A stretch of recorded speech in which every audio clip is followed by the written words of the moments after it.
오늘은 하나님이 주시는 지혜라는 제목으로 말씀드리는데, 제가 준비하면서 이걸 적어보니까 유튜브에서는 이 설교를 30분만 하라고 제안했는데 30분에 도저히 할 수가 없더라고요. 그래서 제가 이 2주로 나누어서 오늘은 세상 지혜, 이 엉터리 지혜에 대해서 말씀을 드리고 다음 주에 하나님 주신 지혜에 대해서 말씀드리겠습니다.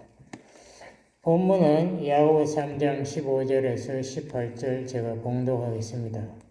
신약성경 374페이지. 이러한 지혜는 위로부터 내려온 것이 아니요 세상적이요 정욕적이요 마귀적이니 시기와 다툼이 있는 곳에는 요란과 모든 악한 일이 있음이니라. 오직 위로부터 난 지혜는 첫째 성결하고 다음에 화평하고 관용하고 양순하며 긍휼과 선한 열매가 가득하고 편벽과 거짓이 없나니 화평케 하는 자들은 화평으로 심어 의의, 이거 공의입니다. 이 한글 성경 번역이 조금 근데 의가 아니고 공의의 열매를 거두느니라. 제가 한 달 반 전에 하나님의 형상을 회복하자 이런 제목으로 에베소서 5장을 가지고 설교를 했습니다. 그거의 연속이 되겠습니다.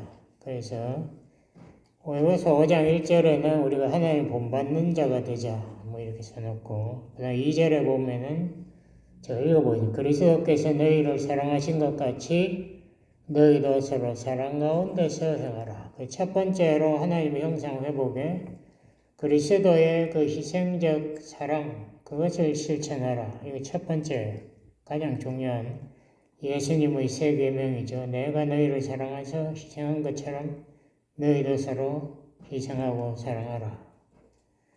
두 번째가 제가 저번 몇 주 동안 또 설교한 것이 5장 9절에 그 빛의 자녀로서 빛을 비추라.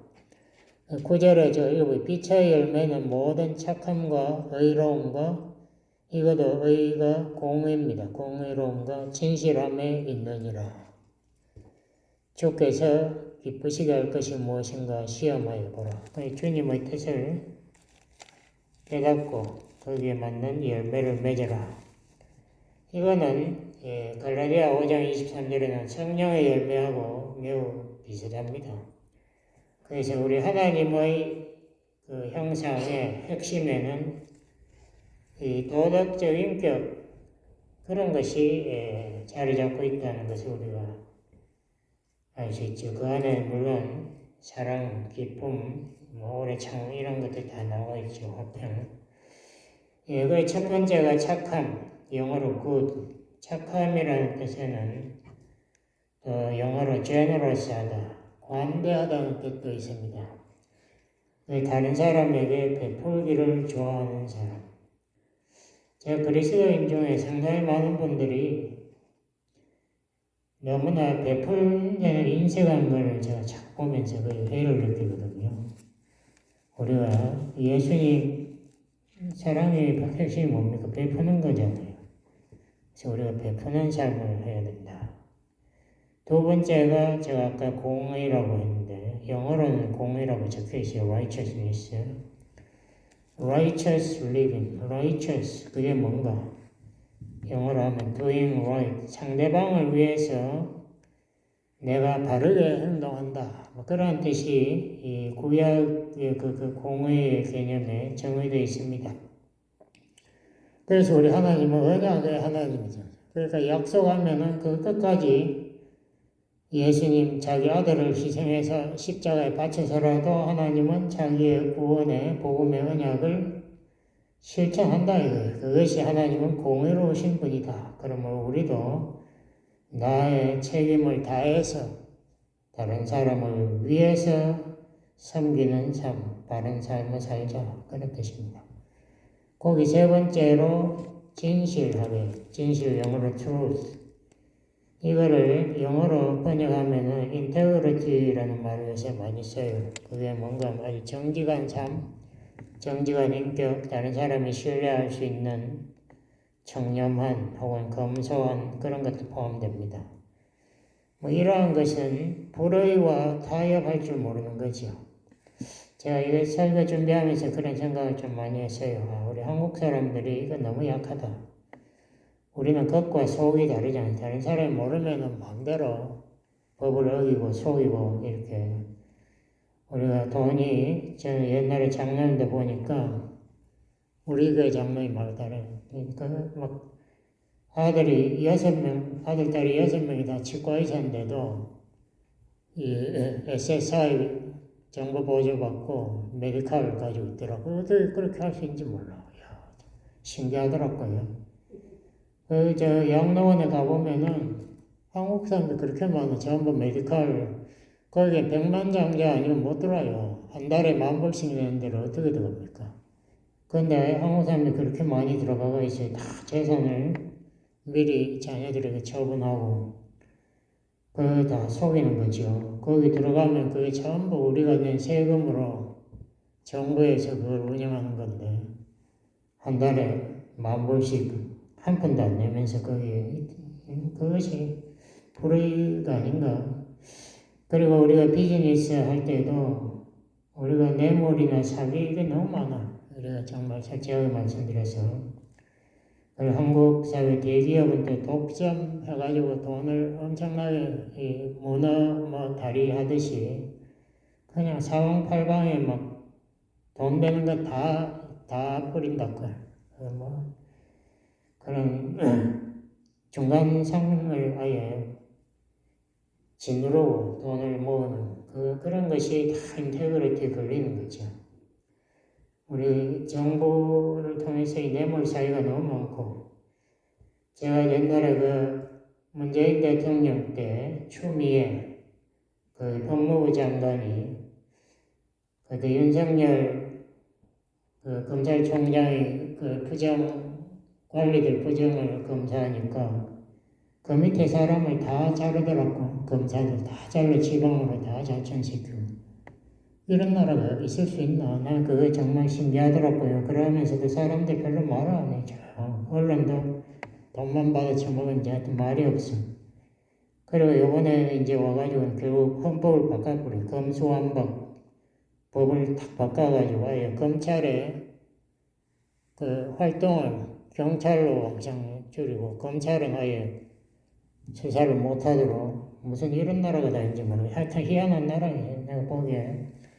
우리나라는 이 정직, 인테그리티하고는 전혀 맞지 않는 나라예요. 이렇게 해서 이번에도 뭐 정부가 잘못해서 뭐 이태원에서 150명이 죽었다. 그게 어떻게 정부가 잘못한 겁니까? 우리나라 전체가 안전 개념이 없는데 국민 전체가 안전이 뭔지도 몰라. 안전 위험하다는 게 뭔지도 몰라. 사고가 어떻게 나는지도 몰라. 그냥 손가락질만 그냥 누구를 비난하려고 하면 덤비지. 내 자신부터가 길 건너는 것부터 좀 제대로 하고 교통 질서 좀 지키는 나라가 되고 그런 말을 해야죠. 너무나 이게 인테그리티, 정직하고는 별개의 나라다. 그런 걸 많이 느꼈습니다. 그냥 뭐 세금 뭐 어떻게 하나 속여가지고 안 내려고 뭐 전부 돈은 벌면서도 그거에 막 1%만 세금 내고 이러더라고요. 이야, 이게 정말 한국 문제가 있어요. 예? 우리가 그런 거 좀, 예, 말만 할 때 회개하고 좀 변화가 있어야 되는데, 문제예요. 그 다음에 세 번째가 이 지혜를 소유해야 하나님 뜻을 알 수 있다. 15절, 여기서 5장 15절. 그런즉 너희가 어떻게 행할 것을 자세히 주의하여 지혜 없는 자같이 말고 오직 지혜 있는 자같이 하여 세월을 아끼라. 때가 악하니라. 그러므로 어리석은 자가 되지 말고 오직 주의 뜻이 무엇인지 이해하라. 지혜가 있어야 하나님 뜻을 깨달을 수 있다. 그러면 깨닫기만 하면 또 소용없죠. 우리 한국 사람들 아는 거는 너무 많이 알아. 뭐 말은 많은데 삶의 실천이 없으니까 문제죠. 이 지혜라는 말을 히브리어로 호크마 주석책이 있어요. 쭉 나오는 거. 그런 거 여러분들, 우리 목사님들 그거 다 가지는지 모르겠는데, 그런 거 있으면 설교하는데 많이 도움되죠. 호크마. 예, 라오는 소피아인데. 야고보서 1장 5절에 보면, 너희가 지혜가 부족하면 공부 많이 하라. 물론 공부도 도움되겠지. 그보다 먼저 하나님께 간구하라. 왜냐하면 지혜의 근본, 그 원천은 하나님입니다. 하나님의 뜻을 알아야 지혜를 소유할 수 있다.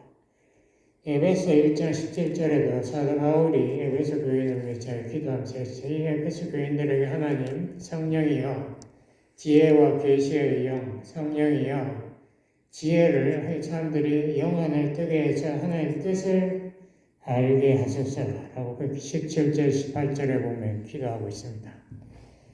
우리가 잘 알고 있는 잠언책에 보면은 이 지혜의 책인데 지혜를 41번이나 이야기하고 있습니다. 그래서 2장에 보면 감추인 보배같이 지혜가 중요하다. 이 생명보다 더 중요하다.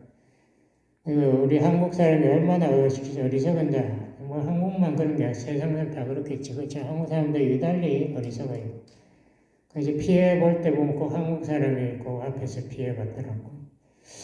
솔로몬도 왕이 되니까 하나님께서 뭐를 네가 원하냐 그 지혜 주세요. 하나님 너무 기뻐했지 않습니까? 지혜라는 거 하나님의 보배. 근데 잠언 제가 그 1장을 조금 읽어보면서 지금 말씀을 드리겠습니다. 잠언이 우리 정말 지혜의 책이니까 중요하거든요. 2절부터 제가 읽어보시면 지혜와 홍계를 알게 하면 명철의 말씀을 깨닫게 하면 명철의 말씀, 성경 말씀이죠. 하나님 말씀. 그 지혜가 있어야 말씀도 깨닫는다 이거예요.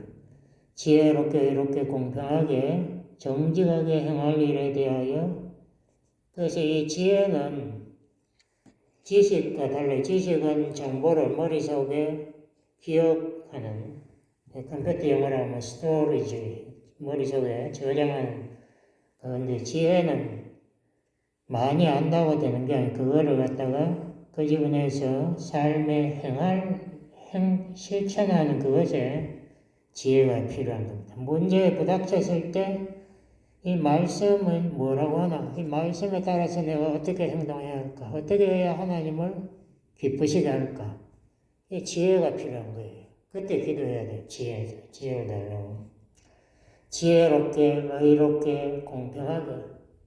그 공의롭게인데 이것도 다 의롭게라고 생각하는데 공의롭게 살려면은 지혜가 필요하다. 정직하게 행할 일에 대하여. 그러니까 우리 한국 사람 정직해지려면 먼저 말씀 공부가 지혜로워진 훈계를 받게 하며 훈계가 뭐 배우는 거. 그 지혜를 가지려면은 하나님의 말씀을 공부해야 돼요. 아까 2절에도 보니까 명철의 말씀을 깨닫게 하며 이것도 제가 밤낮 주장하는 거 있지 않습니까? 말씀을 공부하고 묵상하세요. 외우고 묵상하세요. 굉장히 묵상을 해야 그걸 내 마음속에 정말 확실하게 그 논리적인 것을 깨달아가지고 내게 돼요. 그냥 목사님이 뭐라고 했는데요. 이건 아무 소용없어요. 그거에 내 자신의 어떤 신념이 아니라고. 내 신념은 내가 깨달아야 내 신념이에요.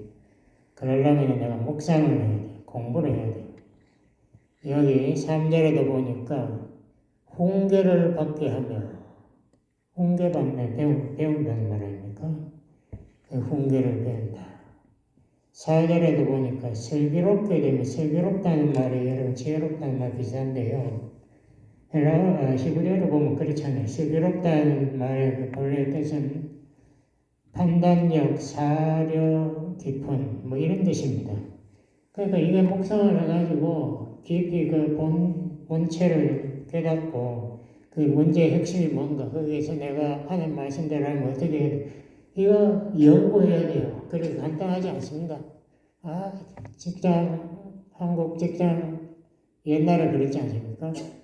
끝나고 집에 갈 때 되면 다 위에 상사들이 오늘 저녁에 회식 있다. 그럼 전부 가가지고 술 마셔야 돼.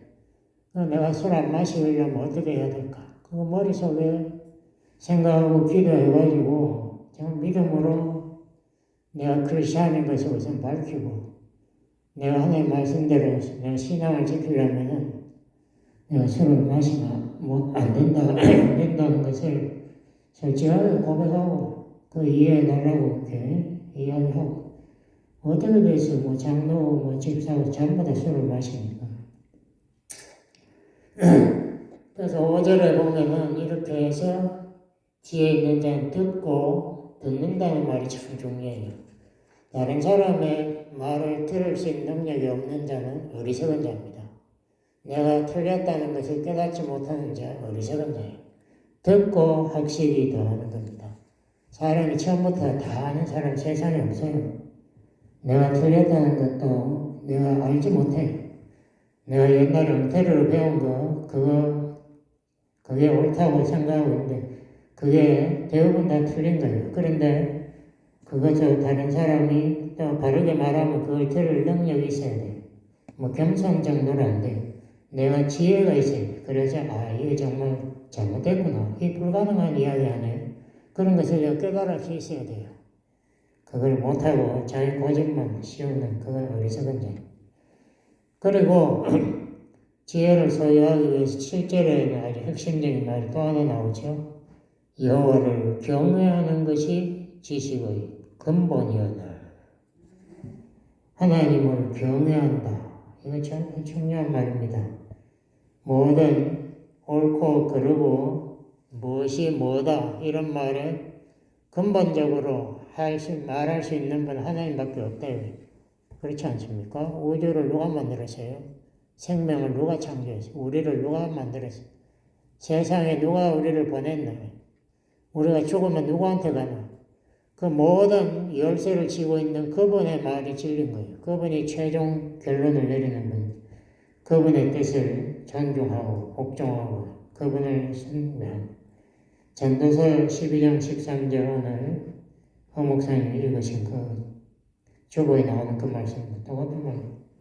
공부 많이 해봐라. 이제 거기에서 영어로 bottom line이라고 거기에서 결론, 최종선은 하나님을 경외하고 그를 순종, 복종하는 것이다. 이게 지혜예요. 가장 기본이에요. 이게 안 되는 사람 왜 안 됩니까? 영안이 안 뜨니까. 스피리추얼 아이가 깜깜하니까 영적 세계는 아무것도 안 보여. 지만 잘난 것 같고 지만 옳은 것 같고 지가 모든 것이 다 열쇠가 있는 죽을 때는 비명만 지르면서 죽죠. 그런 사람은 어리석은 자예요. 그런데 죽어서 하나님 앞에 가면 뭐라고 대답하려는 몰라. 응? 내가 온갖 사기를 쳐서 이렇게 돈을 많이 벌었는데요. 그 하나님 잘했다 할까? 참, 그 한심하게 짝이 없는 거죠. 그리고 이렇게 하나님 경외하는 자는 죄악을 피한다. 라고 설명해야 돼. 우리가 인간이 죄의 성품을 가졌기 때문에 죄악을 보면 오히려 죄를 지으려고 덤벼요. 그리고 죄에 우리가 인이 박히지 않습니까? 그 습관이 들어가고 그 인간은 전부 죄인이라는 그 죄악을 피할 수 있는 길은 하나밖에 없어요. 하나님을 두려워할 줄 알아야 돼. 하나님의 뜻을 존중할 줄 알아야 돼. 어리석은 자, 제가 많이 봐서 전도할 때 많이 봤는데 끝까지 자기 주장을 그 주장에 그게 왜 그 주장한다는 그 주장에 근거가 없어. 근데 무조건 자기가 옳대. 그 자기는 어떻게 싫다고 해. 다른 말 어떻게 싫대. 얼마나 거만한지 모르겠어요. 그 성경에 보면은 그게 많이 나오거든요. 염소와 양, 혹은 나귀와 양을 비유하는데, 이게 하나님 앞에서 나귀 같은 인간, 이 나귀들은 목자가 가면 뒤에 안 따라 지가 앞장서 가려고 그래, 끝까지. 염소도 그래요. 양은 목자를 끝까지 따라갑니다.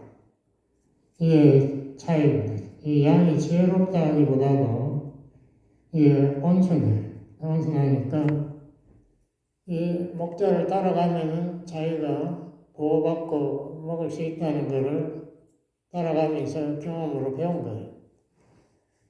근데 어리석은 자는 자기가 온갖 실수를 부려가지고 가지고 세상에 상상적인 성공을 할 수 있다고 착각하는 사람. 이런 사람은 절대 다른 사람에게서 배우려고 하지 않아요. 자기가 옳다고 주장하니까. 그래서 이거를 하나님이 시편 14편에 보면 하나님이 어리석은 자라고 보니 그 사람이 결론은 뻔하지 않습니까? 누가복음 14장 예수님이 그 12장에도 예수님 그랬죠. 어떤 부자가 농사를 크게 성공해가지고 창고가 모자라니까 창고를 허물어버리고 새로 더 크게 지으면서 내가 이제 편안하게 배부르게 먹고 살게 됐다. 행복하다. 그런데 하나님이 그날 밤에 그 영혼을 불러갔다. 뭐 이런 말이 예수님이 하셨는데 어리석은 자는 눈앞에 한 발을 내다볼 수 없어요. 영안이 감겼으니까. 그게 이 지혜와 지혜 없는 자의 차이입니다. 그 지식과 지혜도 달라요. 제가 지식에 대해서도 조금 말씀드리면은 지식은 영어로 information, 정보를 듣고 외우는 거예요. 무조건. 우리 한국 모르겠어요. 제 때는 그랬는데 지금은 안 그런지 몰라도 제 때는 공부한다는 게 그냥 외우는 거예요. 그냥 뭐 누가 뭐 왕이 몇 년에서 몇 년까지 왕이었고 몇 대 왕이 뭐 저거 전쟁을 몇 년에 났고 그냥 외워가지고 그 질문하면 그 대답 그 기억해내가지고 대답하는 그 잘하면 머리 좋다. 옛날 우리 때만 그런 게 아니라 이시전선 500년 동안 과거 시험이 그거 아닙니까? 다 외워가지고 가가지고 그거를 갖다가 다른 사람 이야기인데 그거를 자기가 외웠다는 걸로 그 사람은 똑똑하다. 그 지혜하고는 아무 관계없는 그냥 기억력이 좋다는 거예요. 이거는 요새 말로 하면은 컴퓨터 두뇌가 발달했다 이거예요. 컴퓨터를 이제 사람 머리같이 훈련을 시킵니다. 데이터를 막 보내가지고 컴퓨터가 뭐 이런 케이스 저런 케이스 다 이걸 기억하고 정보를 메모리했다가 그런 비슷한 케이스 나면 탁 컴퓨터가 알아내는 그 인공지능의 AI라 Artificial Intelligence.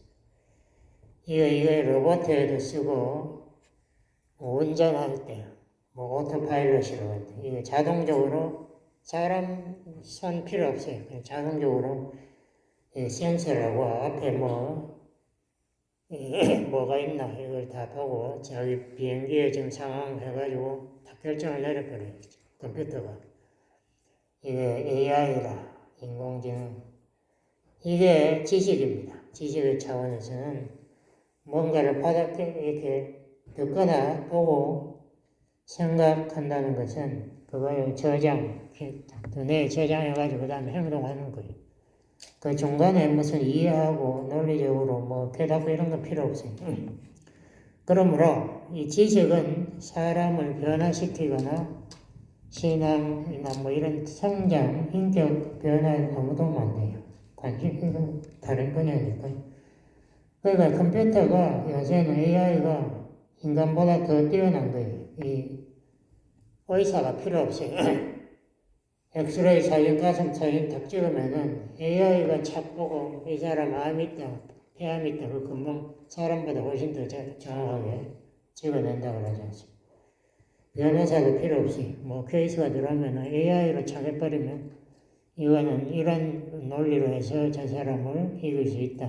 답이 딱 나오는. 지식의 문제가 뭔가? 고린도전서 8장 1절에 보면은 그 당시 헬라 사회나 뭐 로마 사회는 참 우상이 너무 많으니까 일본도 그렇지만 우상에다가 고기를 갖다가 제사를 드려야 돼요. 먼저 제사를 드리고 그 고기 이제 뭐 거기에서 제사장 이런 사람들이 먹고 남은 고기를 전부 시장에 이제 갖다 파는 거예요. 그럼 사람들이 고기 먹고 싶으면 시장에 가서 그 제사 드린 고기를 사야 되는데 이 크리스천들은 그럼 어떻게 해야 되나? 이 지식을 가진 사람은 이렇게 생각한다 이거지. 세상에 우상이 어디 있나? 전부 가짜, 전부 돌덩어리인데, 그 쇠덩어리인데 그 제사 드렸다고 해서 고기가 더럽혀지지 않는다. 그건 먹겠다. 자기 마음대로 먹는데 그게 뭐 신앙적으로 잘못된 거 없어. 그렇지만 다른 사람들, 믿음이 약한 사람들은 저 사람이 우상에 제사 드린 고기를 저렇게 먹으면 우상 제사에 참여하는 것이 아니냐라고 시험받는다 이거죠. 그러니까 지식을 가지니까 자신감이 생기고 자기를 과신하고 교만하게 된다. 교만의 결과가 무엇인가? 다른 사람의 마음, 신앙을 상처 준다. 이게 지식의 그 영어로 디펙트라고 그 문제점이다 이거죠. 반면에 지혜의 소유자는 그걸 알지만은 또 다른 사람의 입장도 생각하는 거예요. 그게 사랑이에요. 저 사람 초보 신앙자들을 위해서 내가 그 사람들의 시험이 안 되게 내가 어떻게 행동해야 될까? 바울은 로마 14장 21절에 그랬어요. 내가 다른 사람의 신앙에 방해되지 않기 위해서 고기는 내가 죽을 때까지 절대 안 먹기로 했다. 딱 그렇게 써놨어요. 이게 지혜 소유자의 생각입니다. 차이가 있죠.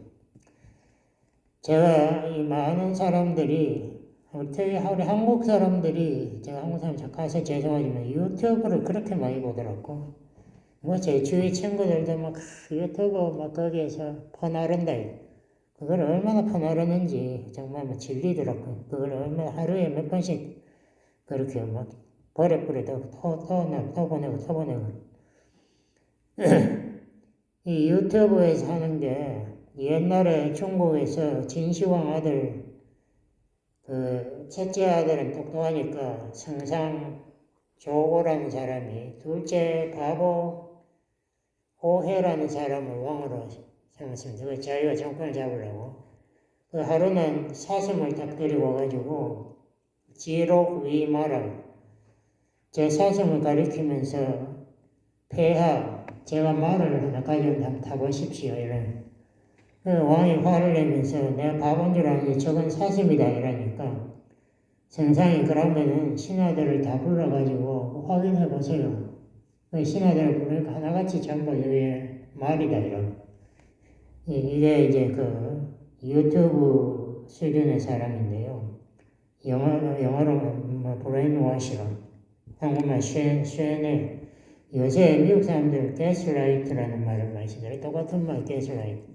옛날에는 전기로 불을 안 켜고 가스로 불을 붙여가지고 그 가스를 줄이고 밝았다가 하는데 그걸 조절해가지고 상대방을 혼동시키고 이거 불이 어둡다 이러면 아니다 내가 밝은다 이러면서 불을 더 어둡게 불을 이런 식으로 하는 거죠.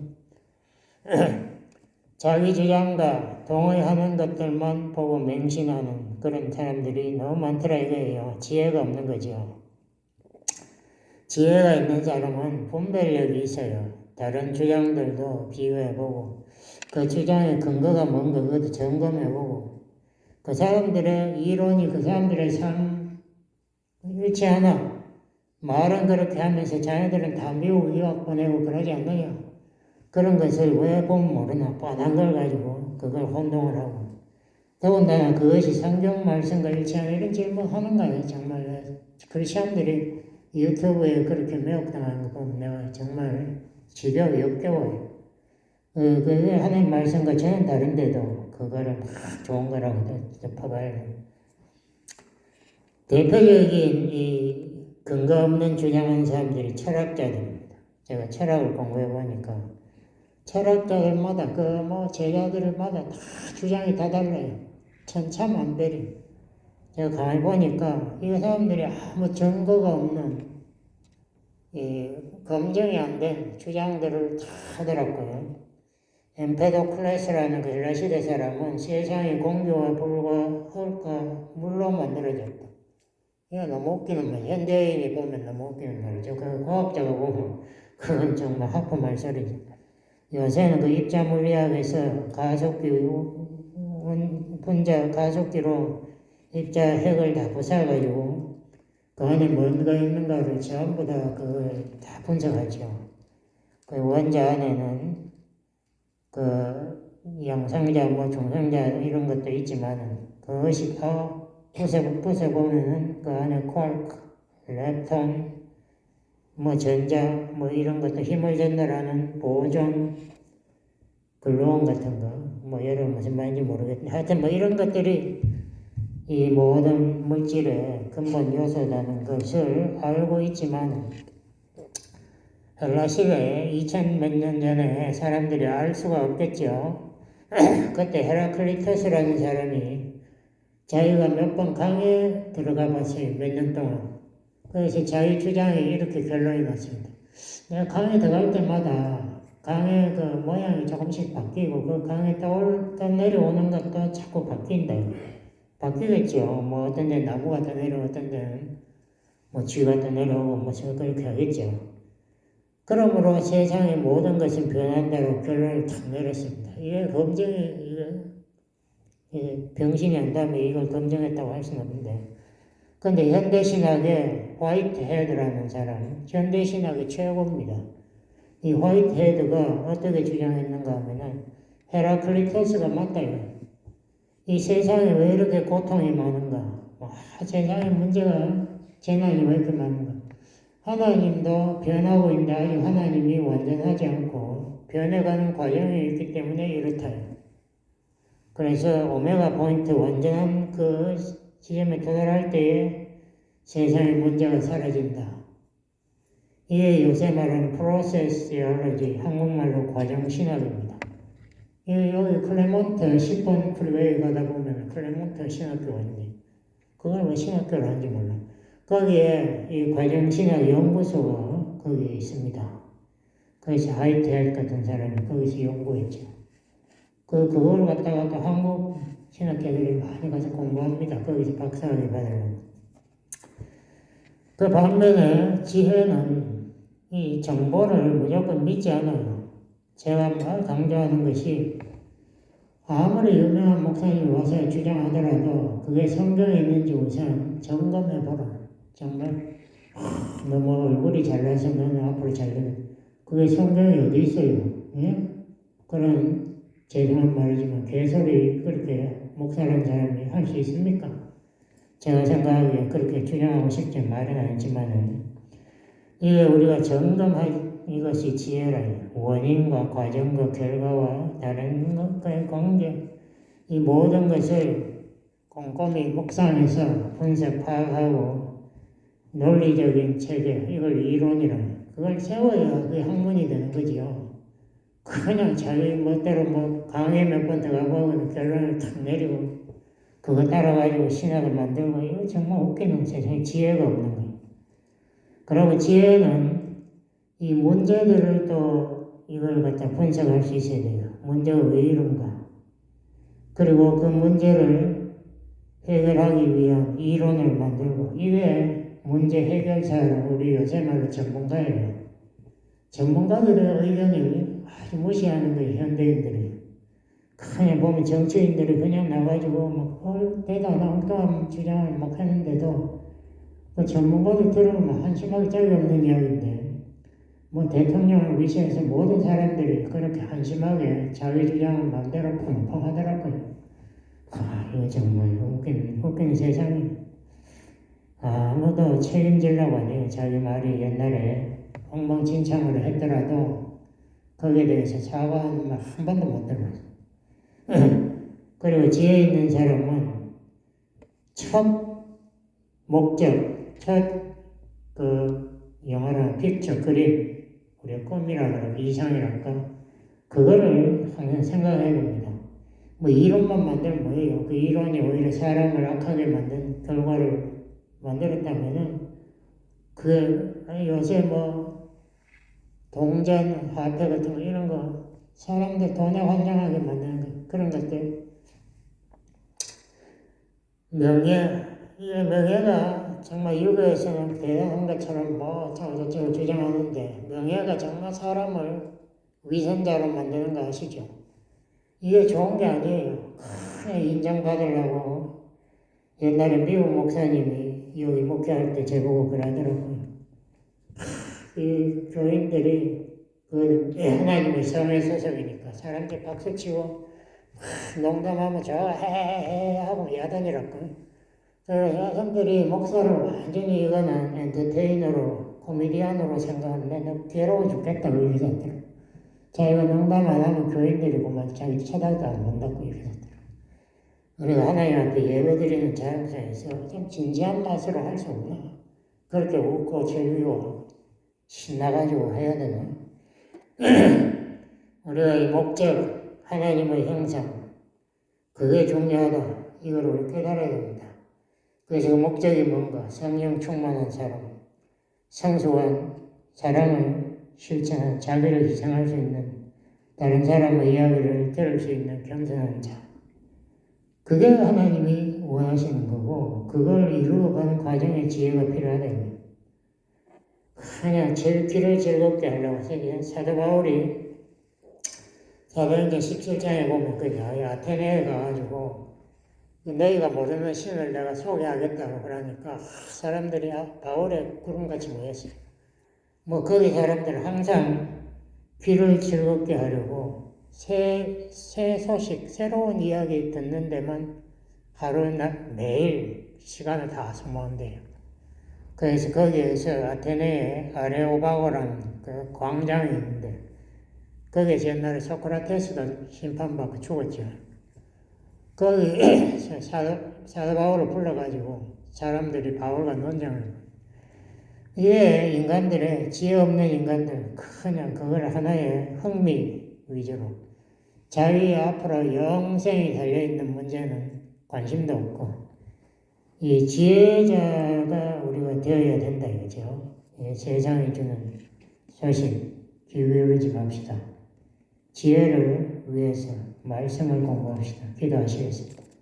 하나님 아버지 세상 사람들이 추구하는 것 이거 좀 우리가 어리석은 거 좀 깨닫고 우리가 하나님의 예배를 그런 어리석은 장소로 타락시키지 않고 진지하게 심각하게 정성을 모아서 하나님의 말씀을 이해하여 내 삶에 묵상하여 실천하는 열매 맺는 우리 성도들 만들어주세요.